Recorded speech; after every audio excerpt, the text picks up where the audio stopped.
Hello everyone, I am Abhishekchowdhury818, Assistant Professor, Department of English, Chavda College. Today I am going to give a very short lecture on The Lamp by William Blake.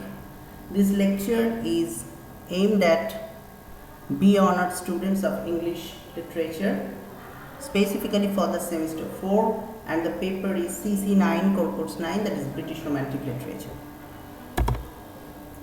So, first, a very short introduction to the poet William Blake.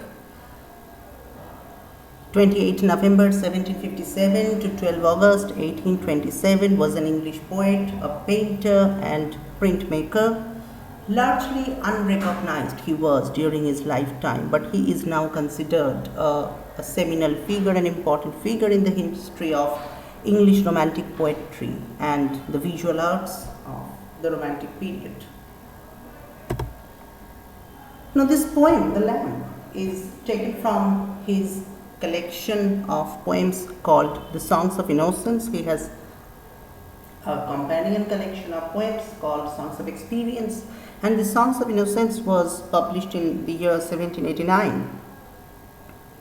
It's a volume of poems in which the poet looks at the world through the innocent eyes of childhood and sees beauty and love all around in the society of man, in the world of nature. So the world is depicted here as a lower paradise, very near to the perfect time, when lion shall lie down with the lamb. So the world is seen from the innocent eyes as a very paradise, a heaven on earth, where there is no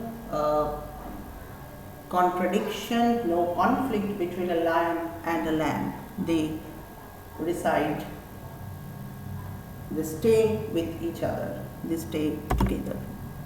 Now this is the poem that you are able to see. Of course, you also have the poem with you. So I'm just going to very brief in the discussion of the poem.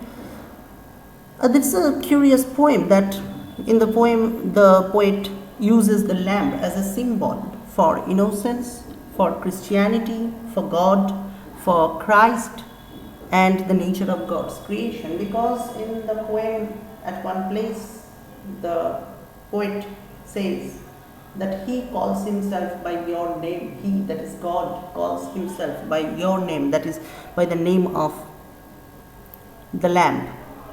And throughout the two stanzas of the poem, the poet speaks to the lamb. The poet speaks in the voice of a child, and the child is talking to the lamb, as if the child is aware of the Creator who has created both the child and the lamb.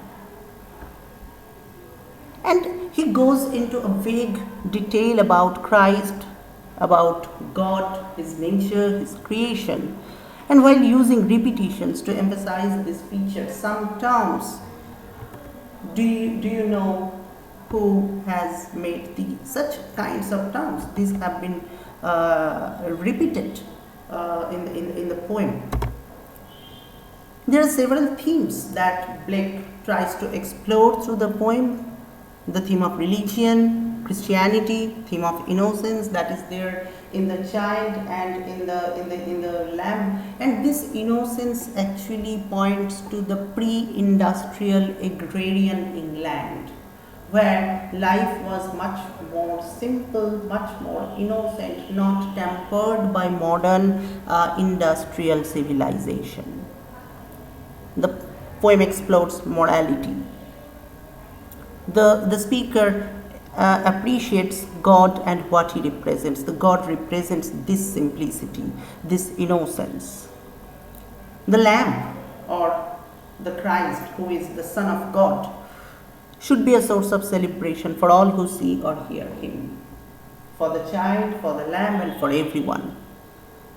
And this innocence is one of the most important features. Actually, this innocence is the one thing that Blake celebrates throughout all the poems of his Songs of Innocence. And he tries to say that all people should strive for the image of the Lamb, all people should strive for this kind of innocence. Then moving on to the structure of the poem consists of 2 stanzas, each with 5 rhymed couplets. So 5 into 2, 10 lines of each stanza of 10 lines, it's a 20-line poem. And there is a repetition in the first and last couplet of each stanza.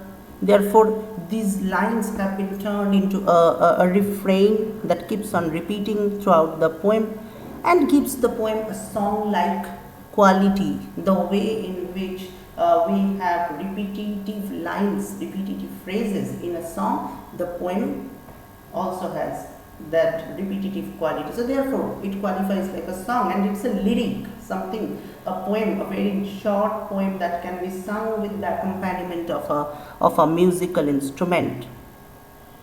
And the flowing the I persona, the I, it's a vowel, and other soft vowel sounds throughout the poem also makes a contribution to this effect and brings forth the bleating of a lamb or the lisping character of a child's chant. So the voice of the lamb and the voice of the child both represent this kind of innocence that the poet tries to evoke.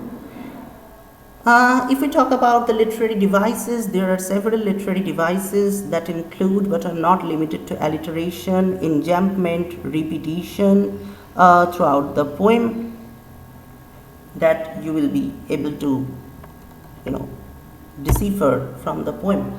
And finally, the poem has been written in the form of a question and answer. That is the narrative technique of the poem.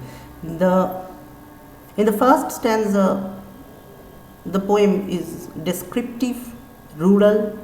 The second stanza concentrates on abstract spiritual matters, philosophical matters, consists of analogy, consists of explanation. The question of the child is a profound question. It deals with philosophical aspects. And the apostrophic form of the poet, that is an apostrophe, the child is constantly addressing the lamb. That apostrophic form makes a contribution to the effect of naivete.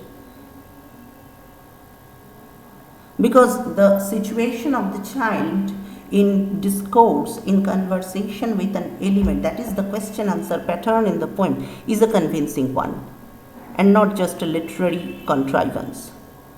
Still, by giving answers to his own question, this is the important thing. The child is asking the questions to the lamb, and he himself is giving answers to the questions. The child therefore succeeds in converting it into a rhetorical one. This becomes a rhetorical question because the answers are already implied within the questions. And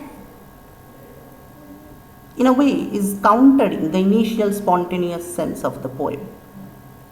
And the answers that the child is giving are not clear answers. Those are like riddles or like puzzles that you have to get the implication, the inner meaning of those answers. And it is said in a very easy way, like a child's play. This also helps in contributing to the essential sense of sardonic knowingness or artifice in the poem.